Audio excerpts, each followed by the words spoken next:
Hello, everyone. Welcome, and thank you for joining us for today's webinar, Dynamics 365 Security and Licensing Enforcement, What's New and What It Means for You. I'm Sebastian Anderson with the Licensing and Database Desk here at Avantiico. We are now well into 2026, and D365 licensing enforcement waits for no one. Coming to grips with the latest details, compliance timeframes, and reporting challenges is absolutely essential for a stable Dynamics experience. To break down what all this means for your business, we're joined by Morten Løgstrup, our Director of Customer Engagement, and Tatiana Subotin, our Licensing and Database Technical Lead.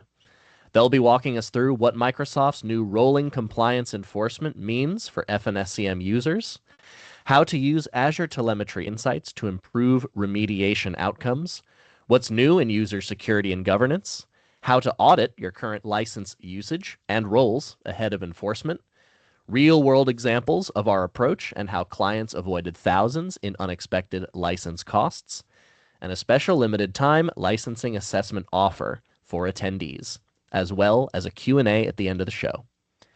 Morten will be taking over shortly, but before we get started with today's session, I'd love to share some of the other exciting webinars and events we have coming up. First, on April 28th, we have Streamline Dynamics 365 FNSCM migrations and integrations with AMCS. You'll learn how Avantiico's AMCS tool helps simplify one of the most complex parts of any ERP journey, data migration and system integration. Our template-driven migration engine rapidly moves data from legacy systems into D365, ensuring accuracy, consistency, and repeatability across multiple entities. At the same time, a native integration framework takes the headache out of connecting third-party systems, eliminating manual uploads and reducing reliance on custom development. The result is a faster, cleaner, and more scalable path to go live and beyond. Then, join us live from May 25th through 27th for Dynamics Minds 2026. Dynamics Minds stands out as a premier community-led conference tailored to Microsoft Dynamics 365 and Power Platform professionals. And this year, it's being held at the stunning Grand Hotel Bernardin in Portorož, Slovenia. The event draws more than 1,000 participants alongside Microsoft specialists, MVPs, and partners for multiple days of in-depth technical sessions, networking opportunities, and collaborative learning across the full business applications ecosystem. If you're thinking about going, the Avantiico team will be attending in person and would be excited to meet up with you. What's more, as a gold sponsor of the conference, we are happy to provide a 10% discount code for your ticket. Just use the code you can see on your screen. We hope to see you there. We'll have other events and webinars added to the calendar, so be sure to keep an eye on this space. We've got some exciting things coming in 2026 that you won't want to miss. On top of that, please let us know if there are any topics you would like to see us cover in the future. All registration links for these events will be available in the chat, on our website, and within this slide deck. One last note. As we go through this presentation, do not hesitate to pop any questions you have into the chat. There will be a few interludes for questions during the show, as well as an open Q&A at the tail end of the webinar. Any questions that aren't answered live will be addressed in direct email follow-up. And with that, Morten, take it away. Thank you, Sebastian, and good morning, good afternoon, everybody. For those who haven't been here, I will be going over 8-10 slides or something before we are handing it over to Tatiana. We are going to send you the recording, so don't worry if you can't make all 60 minutes. Ask as many questions you want. Last time we had a lot of really good questions in the chat and actually ran a little bit over time. So if you have questions, just drop them in the chat, and both Sebastian, Tatiana, and myself will do our best to pick them up during the call, but also if need be, we can follow up via some emails to you. I'll probably be spending 10 minutes or so, and then 10-15 minutes, and then I handed it over to Tatiana. For those of you that are deep into all the licensing informations and the community, disregard the first couple of slides that might be a little bit repetitive. But for those who are new to this space, this is super, super important information. And I would say, based on all the conversations we have with our existing customers and new customers, no matter if you know these things or not, it's always a good reminder depending on where you are on your journey. So short, we will look at some deadlines. We haven't moved since the last time we moved it. We will look at some of the reports that you have available to, and it is so key. There is still some bugs, but we are going through some of that. And then we are looking at a more advanced security assessment, and that is designed for organizations with many users that are in some sort of scrutiny, meaning their current purchase licenses doesn't reflect what they see in the Power Platform report. Meaning, in most cases, we see customers needing a lot of additional licenses that they were not even aware of. And we are trying to help as many customers getting those licenses numbers down so that you're not committing to licenses that you actually don't use or need. Tatiana will do some deep dive and show you some analysis and then some optimization strategies that you can use. And we are doing this very hands-on because as of today, there's no really good way to see how you can actually trim down the licenses other than enable telemetry, a lot of data, very complex, and then analyzing that data and applying the role changes to your test and production. So that's what we are going to cover. And Sebastian, please stop me if you see any questions, and we can break it out. Otherwise, I'm just powering through. Sounds For good. those Yeah, that we're are clear so far. okay, good. For those that are new, we have started to see notification banners in customers' tenants. I'll show you the different important dates in a little bit. Enforcement that have been moved a couple of times, which is allowing customers a little bit more time to actually get it right. But right now it's January 15, and I don't think that is being moved anymore. We spoke with Microsoft last Friday and speaking with them on Friday again. And they were asking us, is there anything else we can do to make it more easy for customers to adopt all these changes? Since we have already moved the timeline two times, they were not going to move it one more time. But January 15 is the date, and then depending on your renewal, that's what really matters. But we will look into the timetable in a little bit. All the D365 applications that are not CRM related are impacted. Some of the things that we don't know yet, but most likely coming, or more information are coming on those topics later in 26. That's the device license. When are they going to enforce that? Storage, massive, wouldn't call it issue, but maybe challenge for some customers depending on their configuration. Sandboxes, also that storage related to that, invoice lines and so on. So depending on how you are set up today, there might be some things that you cannot see yet or that are not being enforced. But that said, you still have some obligations to Microsoft, but that's a separate topic. Updates as of last time, customers are seeing warning banners in all kind of different formats. There's still some issues with D365 Commerce, the license not reflecting correct. And we have seen a couple of examples where customer like, we don't even have Commerce. Why are users required to it? And in most cases, it turns out to be some issues with the initial security roles that actually give them entitlement to D365 Commerce, because back in the days, Commerce was actually part of finance and supply chain. Or there is still some bugs in the PPAC report that we heard was fixed if you are going, or when you are going, or if you are on 47. And that's the latest we have heard, and we keep monitoring. I think Tatiana also have a few examples of that later today. because we heard it just yesterday when we spoke with a customer. So we will show you some of the things that we have observed that is causing other headaches for some customers. Very short, we said that last time too. Keep an eye on the licensing report, because each month there's a little section with updates. And what we have seen historically is if they are making changes to, for example, finance or to supply chain, the base licenses, then it could potentially impact your current, for example, team member or activity users that are being bumped up.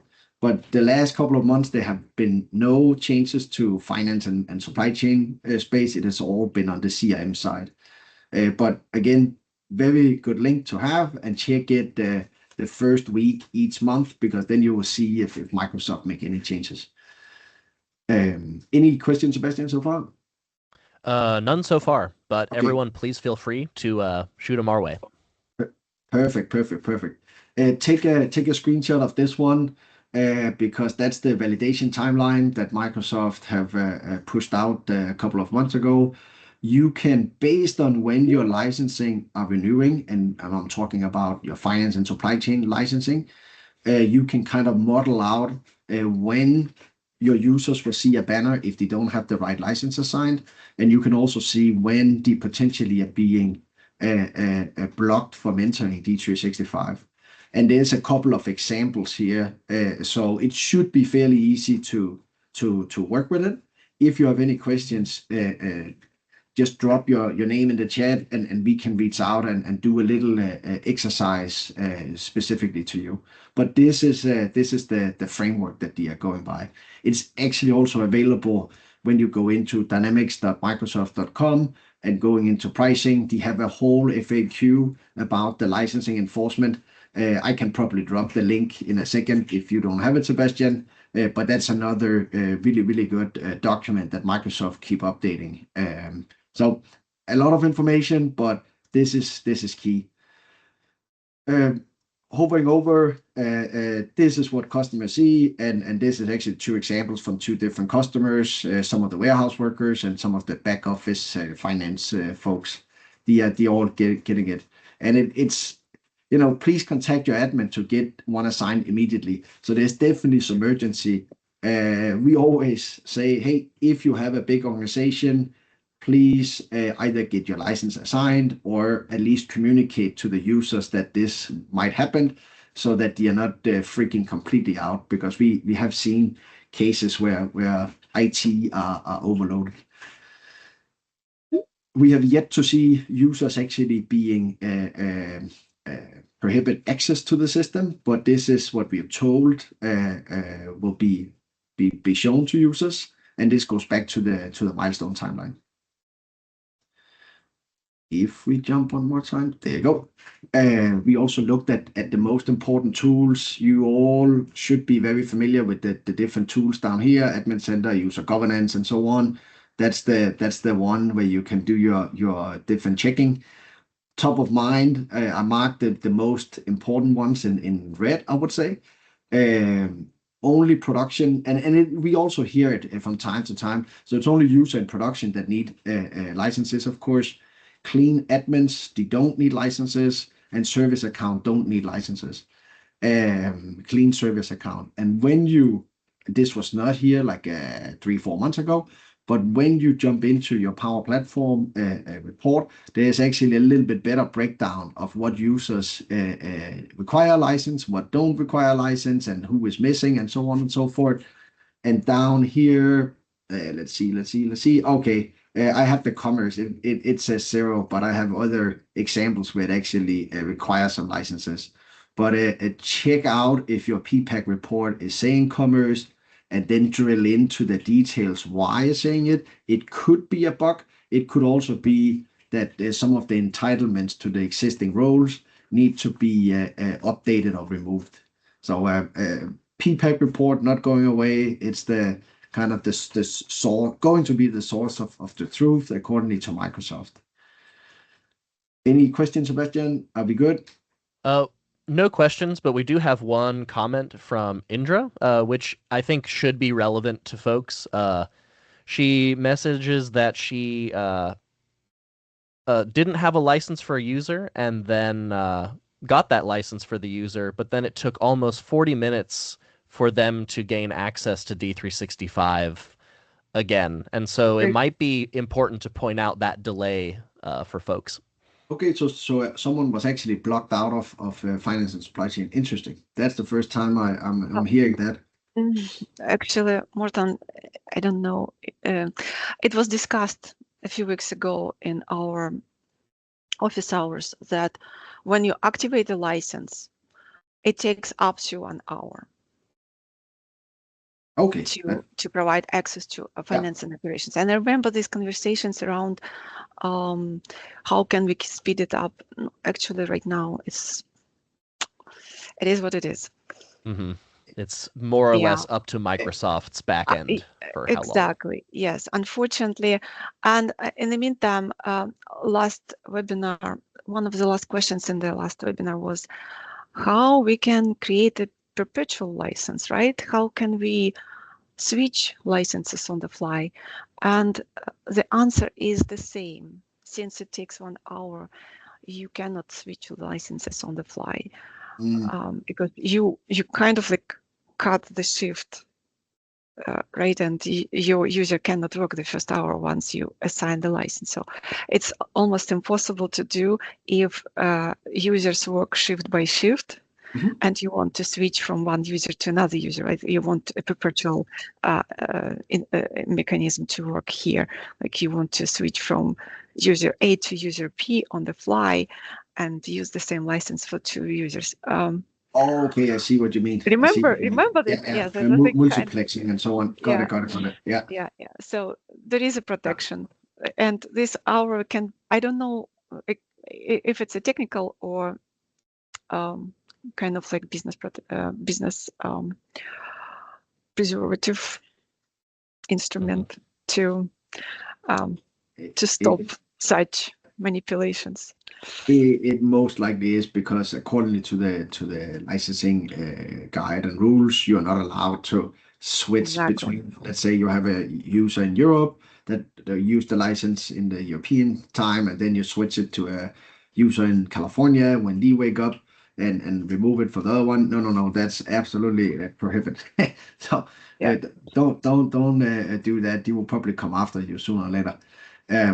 If we jump to the next topic, for those that have access to the PPAC report, if you see some very high numbers, let's say 1,000 users require licenses, and you only have 200 licenses, you definitely need to take action because Microsoft will tell you, your account executive or what that might be. They say, oh, you are missing 800 or 900 licenses, and they have to be supply chain and human resources and this and that. So if your numbers are high, may that be 30, 40, 50, hundreds of licenses, take action today because it do take some time to clean this up.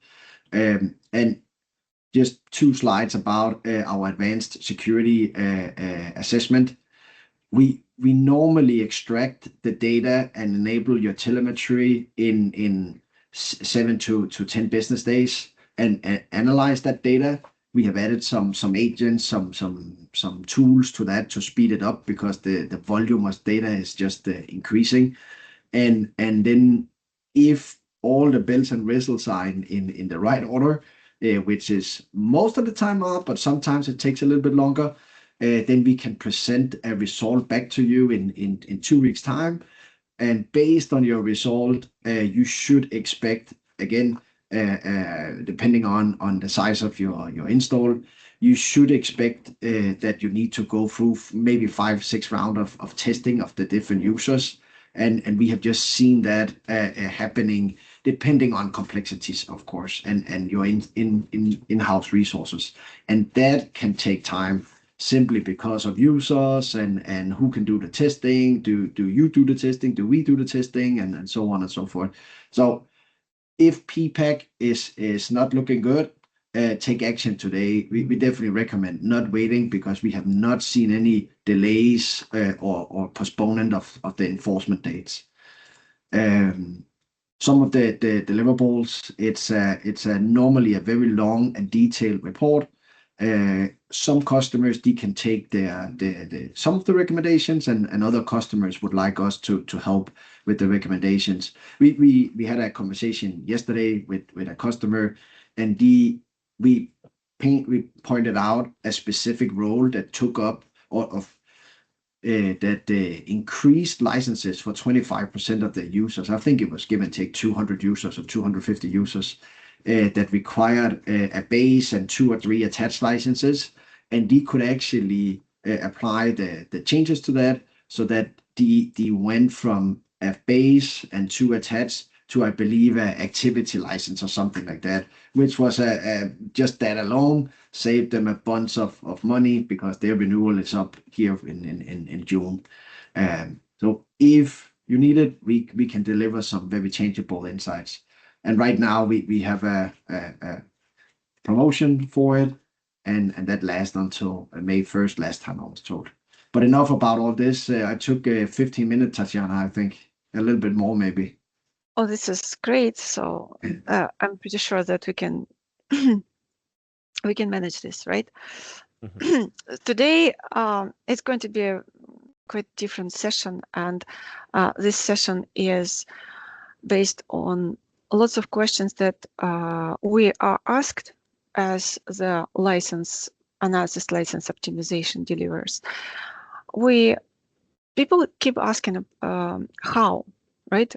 How to understand everything what we see in Dynamics 365 supply chain, finance and supply chain, in our analysis, how to understand all of these numbers, figures, all of these tables, how it works. And I will try to answer these questions today.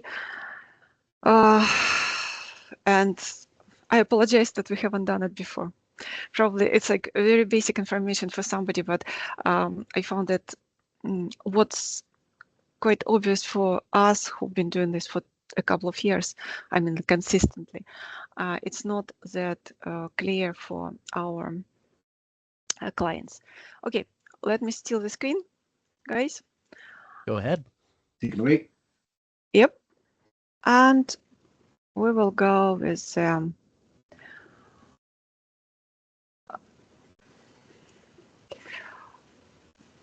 license analysis, with the priorities, with lots of other things. And if you want this presentation, please let this gentleman know. They will share. There is nothing proprietary. It's all for you guys.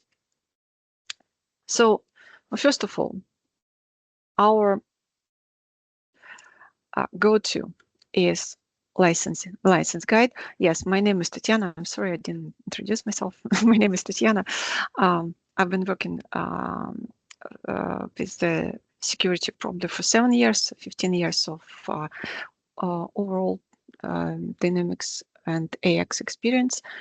And the licensing guide is still the same, still in the same place. If you follow this link, it's a query. It will take you to the latest and greatest license guide and additional info. And what we're going to talk about today is actually just a few tables in finance and supply chain. I'm not going to talk about PPAC report today. I'm going to talk about what's behind PPAC, how all these numbers are formed and delivered to you. What's the root cause of this? Like why do we suffer so much, right? Just kidding. So we're going to talk about two main views. One is the license role requirements. It shows lots of information, and let me show you. Like I will switch back and forth between the presentation and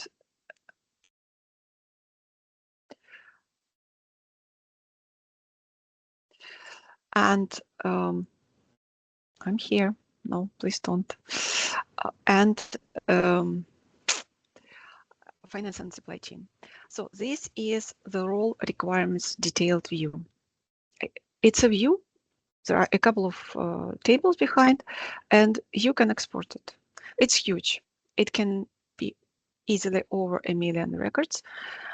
This is why we're filtering by entitled equal to 1, and we're exporting this view for the further analysis. That's the first one. The second one is, here is how it looks like, and these are the fields that we need. There are more fields. We need only these fields right now. And there is a similar view for privileges. Depending on the level of your analysis, I am skipping duties on purpose because my primary focus is privileges. And from privileges, I'm moving to roles. Definitely, there are duties in between, sub-roles. You can apply the same analysis to duties, and there is a similar view for duties and similar, not for sub-roles. Sub-roles are roles, actually. So for the privileges, similar fields. It looks almost exactly the same as the previous view, and the only change is in the URL, you need to replace role by privilege. Here is a view for the privileges. What does it do? What information this view delivers? Why only these fields? Why nothing else? It's quite straightforward. There are lots of fields, as I said, but we need, first of all, we need priority.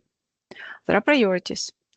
When the licensing engine is calculating license requirement, it applies priorities. And the priority, if you look at this form, at this view, you will see the priority column. The priorities are descending. They are applied in descending approach. So I'm skipping supply chain management premium and finance premium because it's a special case. And in this report, they are quite equal to finance and supply chains. We are skipping those two. We will be dealing with supply chain management and finance. 80 and 70. Then the next priority is commerce, then project operations, then human resource, then operations activity, team member, human resource self-service, and none. If the system finds two equal, the situation when it's two equal permissions, let's say the same secureable object qualifies for supply chain and finance, it goes with the highest priority, which is a supply chain. This is why in most cases, you see supply chain first. Commerce, right? How come we have so many commerce priorities, so many commerce licenses? How does it happen? We heard rumors that commerce is the first priority if you order alphabetically. So C is the first out of others, like right among others letters here. So sometimes we see a glitch, and it's a confirmed glitch that commerce sometimes is applied, not because commerce is required, because sometimes the glitch happens. And also we heard that it is fixed in 1047. So if you're on 1047, you're a lucky one. You're lucky ones. If you're not, it's coming to you. It's going to be fixed. And also we need entitlement. I already mentioned that we filter by entitled equal to 1. Why? I'm dealing here only with the entitled secureable objects. What does it mean? It means that if there is an entry point, the entry point, right? Something that gets me do something in the system. If there is an entry point, I want to analyze only entry points that are entitled for the license. I'm skipping the entry points that are not entitled because I want to find what's behind the license requirement. So entitlement is yes. Entitled equal to 1. If we look again to this spreadsheet, we will see that what we have here, access level, read, write, right? Straightforward. AOT name, which is the entry point. And the what's the entry point? For those who, like, okay, you're not doing security analysis like us. You're not doing like days and days and nights, right? You probably, you are the person who has to pay the bill. You need to know that the entry point is the lowest permission, like the lowest level of permission that is part of the where is our system administration of a privilege. So privileges, let's take ours. Roles have duties. Duties have privileges. Privileges have entry points. They are display menu items, output menu items, action menu items, entities, form controls, and so on and so forth. This is the entry point,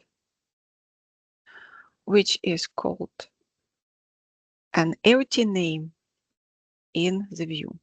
This is an entry point. What kind of entry point is a securable type? Menu item display, menu item action, and so on, right? And if we move back to finance and supply chain, we see what kind of entry point types we have here. Almost the same, and the entry point name. And then the entry point has permissions: read, update, create, delete, correct, invoke. So permission level. Okay. License, commerce, and something what I'm going to talk about. And priorities. Priorities are already covered. Security role. If you look again to this spreadsheet, to this one, let's look at this one. If you look at this spreadsheet, you will see that security role is the number. It's not the role name. And this number is coming from the security role table. Security role table is, it looks like, session ended. Security role table looks like the list of the roles with a record ID. So the record ID is your key to join two tables. Security role field and rec ID in the security role table. If you make a join on this condition, you will get what you need. You will get the role name. It's quite straightforward. Same for the privileges. Security license role requirements detailed view, security privilege, security role table. Look, there is a link behind. So if you get this presentation, you will see the link. You just need to replace XXXXX by your domain and or your production system prefix. And if you join these two, you will get what you need to get. You will get the privileges against each line in the view. So let's say you joined, and then instead of the number here, instead of this number, you will get the privilege. You will get actually the privilege identifier and the privilege name, whatever you prefer to analyze. So let's say you created this table. Then you need to pivot. No, sorry, one more thing. Access level. So securable type, as I mentioned already, securable type, we have these types in the views, almost the same as you have in your security configuration. And we have choose access levels, read and write. What's read? Read is when read is granted and other access levels are unset or denied. Should be. There used to be a glitch also in the report when deny was considered as granted. I believe it is fixed. If it's not fixed, please submit a ticket to Microsoft. If you see that read is granted and the other security permissions are unset or denied, and you see still the license requirement higher than the team member, please address it with Microsoft. So it's a glitch.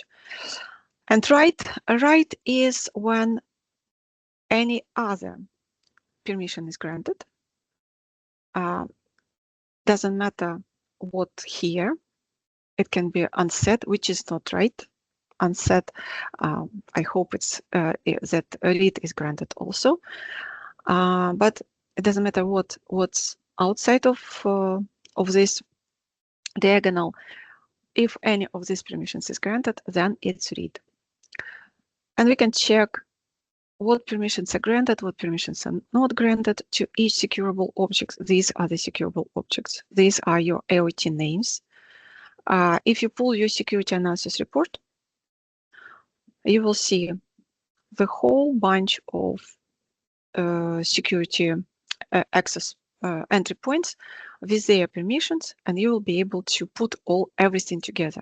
You know, like this one gives you role, sub-role, duty, privilege, resource type, which is a secureable type, context resources, which is the AOT name, and access level. You can calculate access level by writing a very simple formula based on this rule. So let's say we did all our preliminary work. We got prepared, and now we are going to play with this. We are going to slice and dice this view by creating a pivot table. So let's say you have a privilege. You have 4 entry points, and you found from this view, look at this. Again, these are privileges. So if you look, same privileges can require lots of same AOT names can require lots of can qualify, can be entitled for lots of SKU names. So the same if the same entry point can be entitled for different SKU names. Let's take something what we are familiar with. Let's take accounting distribution.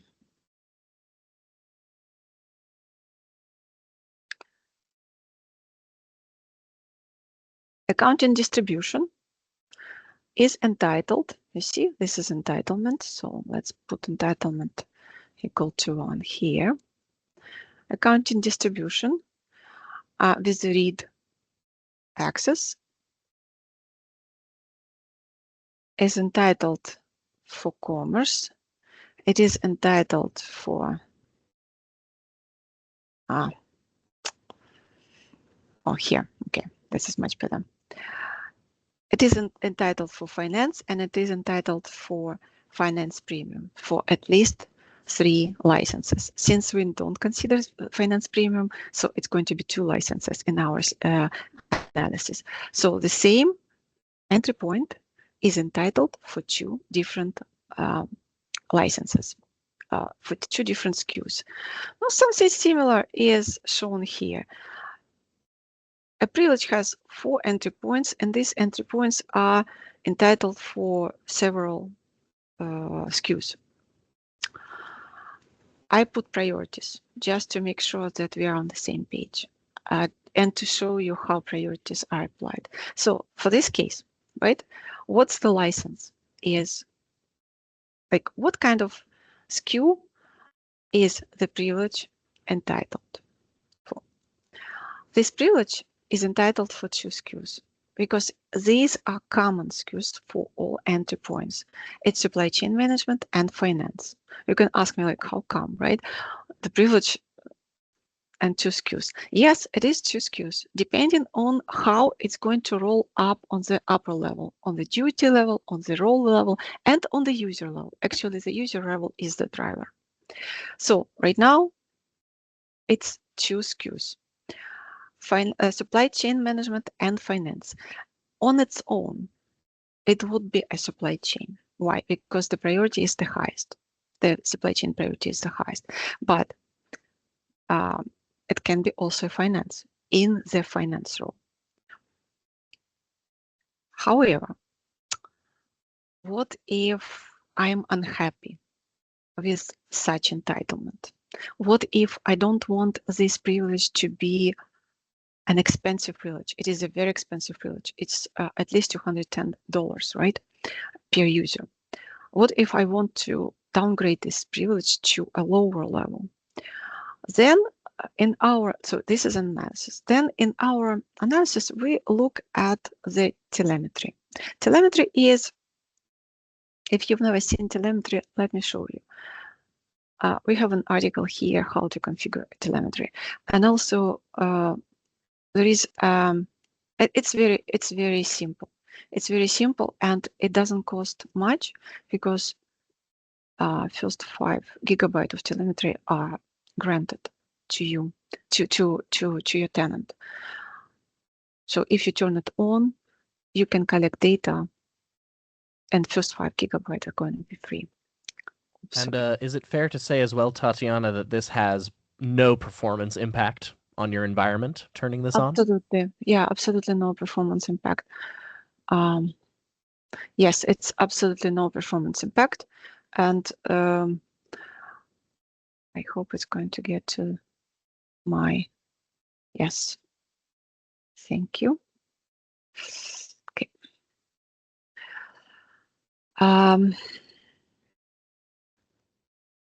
Yeah, essentially the deal with this is that Microsoft is already running all of this telemetry for themselves. So when you enable access to it, it's right. Just you getting access to something that's already happening. That's right. So Microsoft has lots of telemetry monitoring, and they collect lots of data. So it's just one more thing that you can do. And you need to activate, you need to create a resource, as I said, in the application insights, and you need to activate this telemetry in finance and supply chain. The activation is very simple. It's just a few pieces of configuration that you need to complete. With our telemetry here. So you configure what you're going to monitor. You configure the environment ID from LCS, what kind of environment it is, test versus production versus development. Test is the sandbox environment. And then you add a few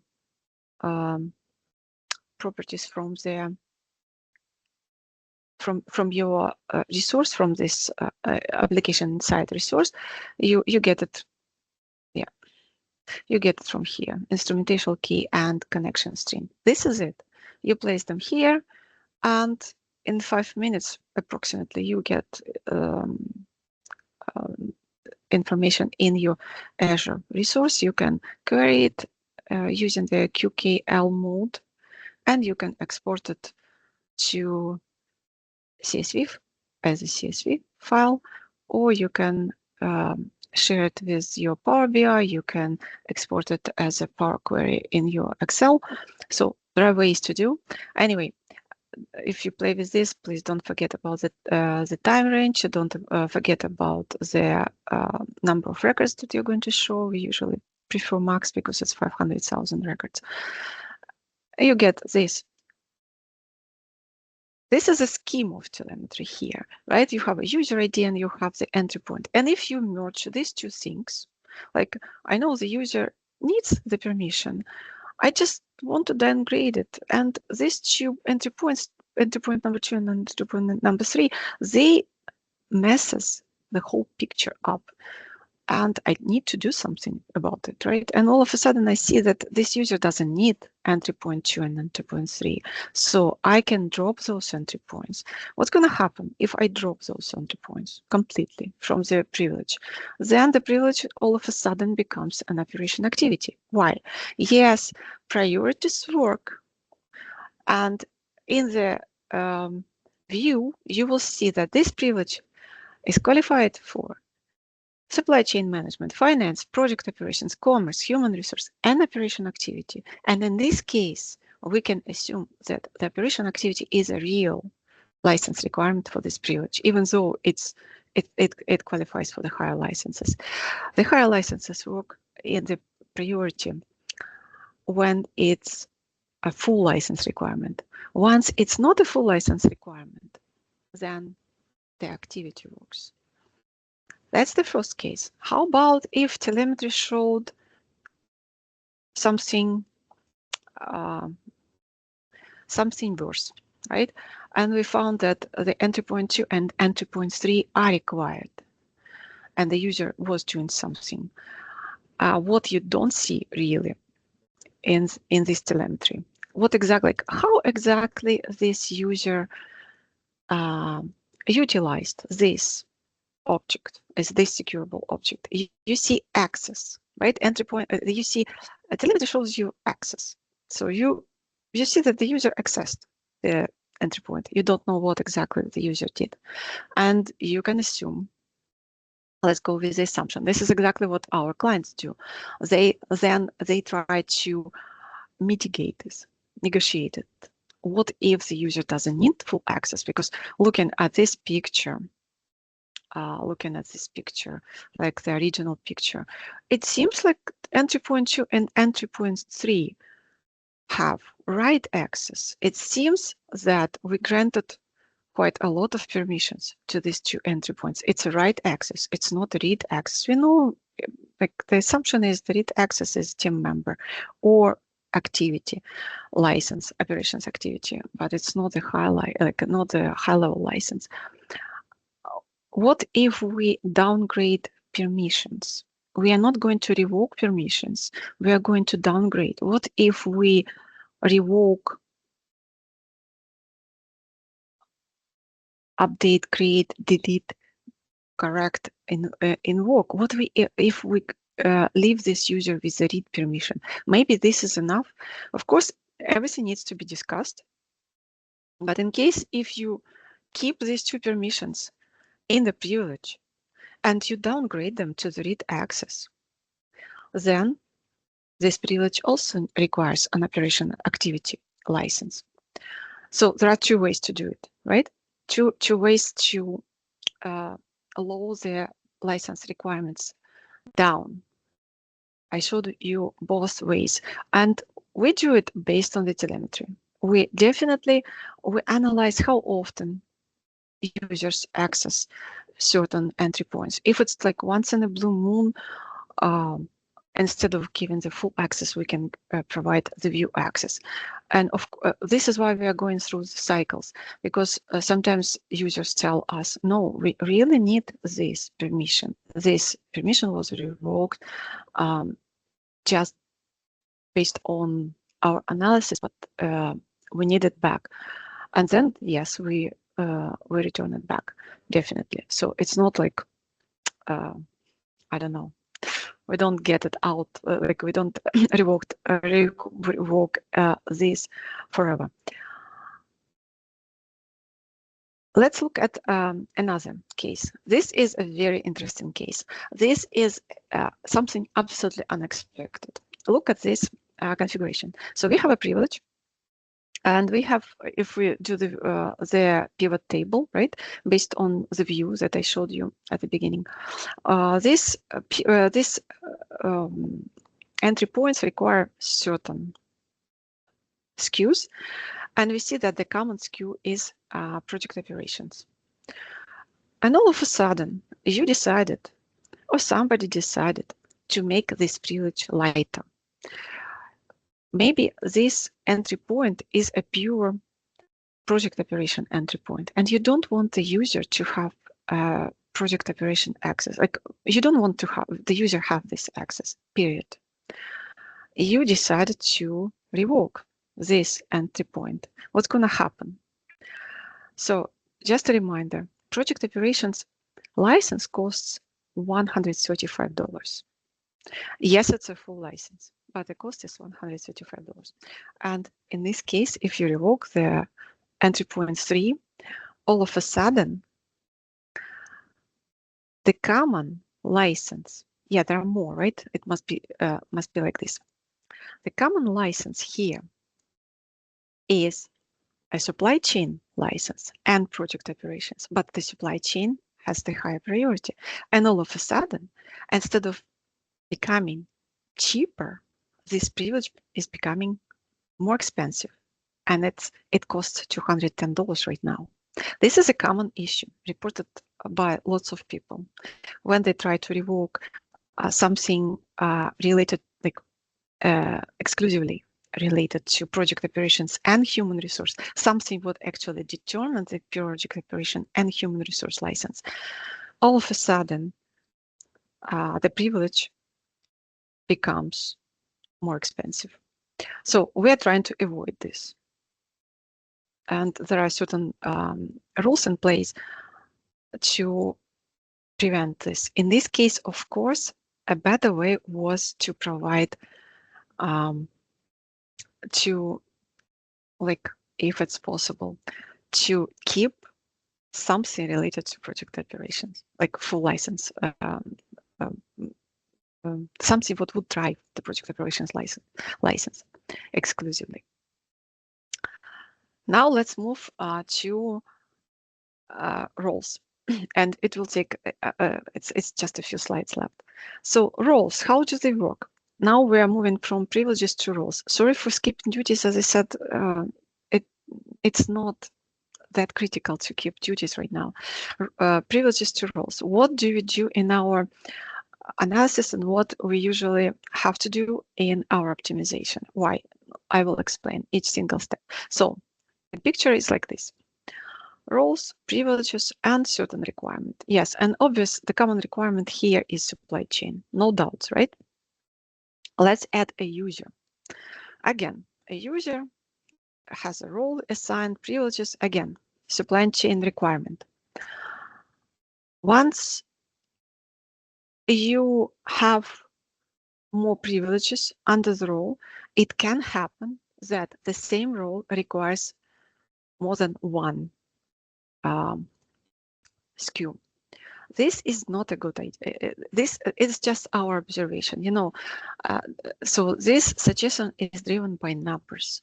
When we see this and when we apply telemetry on the top of this, when we see that the same role requires more than one SKU, and when we analyze how this role is utilized, we in often cases see that this role is like people tend to use more supply chain or more finance. Rarely equal. And in this case, we suggest to split. We suggest to split this role into a couple of roles. Let's add a little bit more. So we added a couple of more privileges to the role. We haven't split it yet. It's coming probably on the next slide. Yes, on the next slide. So we added more, and here you see also it's 2 SKUs required. And our suggestion in this case, please split them up. And if you apply telemetry and if you watch after people and you analyze their roles utilization, you will see that some people need role 1, some people need role 2, rarely together. And you will have more flexible way to manage your role assignment, and you will save money because you obviously, like you know what I'm talking about, right? Role 1 is one license, one SKU, role 2 is another SKU, and you will just simply save money only on splitting roles by SKU. This is the first thing, the first suggestion. The second confusion. Often people confused. How does it work if we have activity and project operation and supply chain? We know that we need to buy supply chain and project operation attached, not the other way. You cannot buy project operations base and supply chain attached. Your more expensive license, $210, should be the base license, and project operations, $135, should be attached. But how about operations activity? What if one of the roles is an operations activity? Operations activity in this case is covered by either role.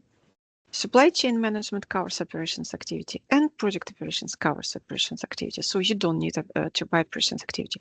You don't need to buy a team member in addition to your supply chain or project operations.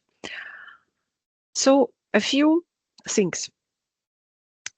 As I mentioned, unexpected result. This unexpected result is valid for project operations and human resource. It's just an observation. It happens. And be careful when you revoke privileges or you revoke entry points or you revoke privileges. Just an awareness. Second, when you are cleaning your roles, splitting your roles, you often use duplicate roles function. Microsoft suggests to go this way. Microsoft suggests this is the best way to do.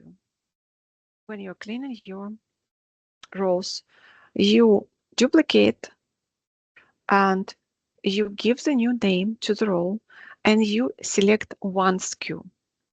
This is how I would split these two roles. I would duplicate the original role and I would say one half is supply chain, another half is project operations. And this smart tool would revoke all duties and privileges that are not related to the license that you select here. That's the right way. And non-issues. We know, we hear, it happens. It depends on what version, what quality update, lots of conditions impact the way how engine calculates in your case. Lots of things. And if you see one of these cases, like if it happens to you, please submit a ticket to Microsoft. If you see license requirement for inactive users, people still see it. If you see license requirement for deleted users in finance and supply chain, if you see license base license requirement for two SKUs, like finance, commerce, project operations, HR, and team member, please submit a ticket. Unexpected commerce license. A banner is missing. A banner a banner is missing while it's supposed to be. We know the cases when it happens. The banner is shows up while it's not supposed to be there. Don't hesitate to submit a ticket to Microsoft. This is it for today. Questions? On the ticket submission, probably one important thing that we learned also yesterday, Tatiana, or it was more like a reminder, it's depending on who is on the call here, but if you are enterprise client that are working with account executive, they might not know about the specific licensing issues. So yesterday we informed our customer that these are the two people that is owning the entire licensing enforcement track, and these are definitely the people you need to submit a ticket to or reach out to, so that you have some sort of documentation before you go into negotiation on your enterprise agreement or whatever you might have, because that is also a very common scenario, that the account reps don't know that there's actually issues with licensing.